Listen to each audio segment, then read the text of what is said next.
Hey there my friends, my name is Kevin Augusta and I want to thank you for checking out this video.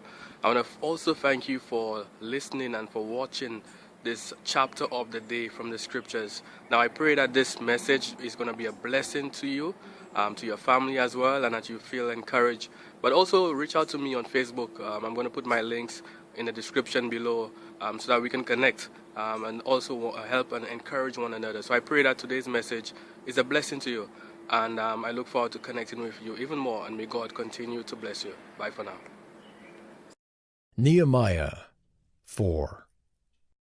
Now when Sanballat heard that we were building the wall, he was angry and greatly enraged, and he jeered at the Jews.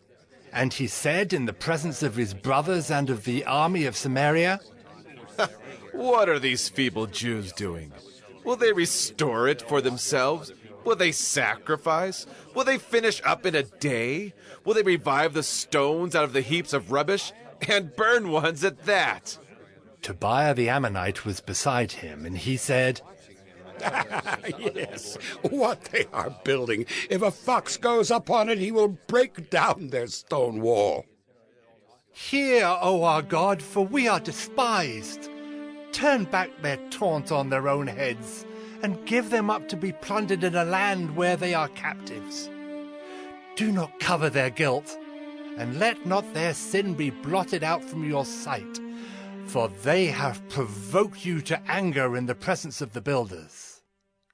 So we built the wall, and all the wall was joined together to half its height, for the people had a mind to work. But when Sanballat and Tobiah and the Arabs and the Ammonites and the Ashdodites heard that the repairing of the walls of Jerusalem was going forward, and that the breaches were beginning to be closed, they were very angry. And they all plotted together to come and fight against Jerusalem and to cause confusion in it. And we prayed to our God and set a guard as a protection against them day and night. In Judah it was said, "The strength of those who bear the burdens is failing. There is too much rubble. By ourselves we will not be able to rebuild the wall." And our enemies said, "They will not know or see till we come among them and kill them and stop the work." At that time the Jews who lived near them came from all directions and said to us 10 times, "You must return to us." So in the lowest parts of the space behind the wall, in open places, I stationed the people by their clans, with their swords, their spears, and their bows. And I looked and arose and said to the nobles, and to the officials, and to the rest of the people, "Do not be afraid of them. Remember the Lord, who is great and awesome, and fight for your brothers, your sons, your daughters, your wives, and your homes."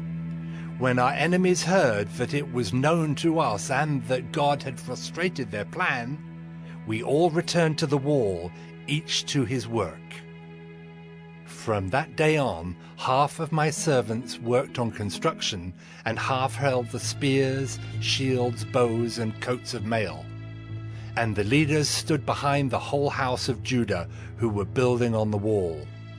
Those who carried burdens were loaded in such a way that each labored on the work with one hand and held his weapon with the other. And each of the builders had his sword strapped at his side while he built. The man who sounded the trumpet was beside me. And I said to the nobles and to the officials and to the rest of the people, "The work is great and widely spread, and we are separated on the wall, far from one another. In the place where you hear the sound of the trumpet, rally to us there. Our God will fight for us." So we labored at the work, and half of them held the spears from the break of dawn until the stars came out.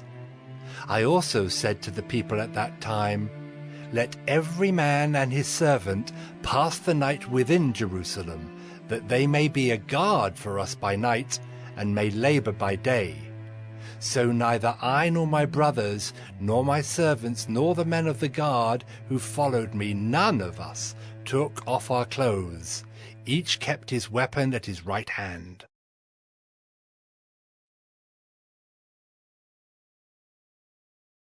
Hey there, my friends. My name is Kelvin Augusta again. Thank you for checking out this episode of 1 Minute Bible Study. Here, the goal is to really share some word of encouragement, share the scriptures, share something from the Bible to inspire us to live godly lives, to get closer to Christ, to connect with God. So again, if you have any questions, issues, quarrels, comments, recommendations, or you just want to reach out, I'm going to put my links to Facebook, my personal profile. I will look forward to connecting with you, to help and encourage one another and to share in any way that we can be a blessing to one another. So again, feel free to connect with me below. Thank you again for checking out this episode of 1 Minute Bible Study, where we've shared scripture, we've shared encouragement, and I look forward to connecting with you. May God continue to bless you. Bye for now.